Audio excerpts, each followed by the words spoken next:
Բոլորը չեն կարող գնալ բժշկի, որովհետև մեր այս տարիների աշխատանքը եւ արված ապահովագրության շրջանակներում գործելակարգերի եւ հստակ ալգորիթմների սահմանումները մեզ տալու են այդ շրջանակները, որ բժշկի գնում են եւ որոշակի ծառայություններ ստանում են այն դեպքում, երբ որ դա ցուցված է բժշկի կողմից, այսինքն անհրաժեշտությունից, կարիքից ելնելով։ Մենք մասնագետներն էլ հաճախ կատակում ենք, որ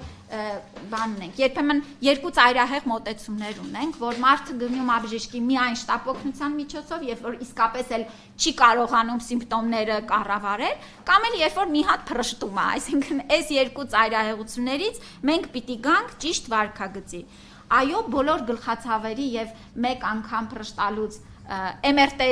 հետազոտություն չի նախատեսվում ապահովագրությունը եւ դա վնասակար է եւ մեր համակարգը պիտի դա կանխի։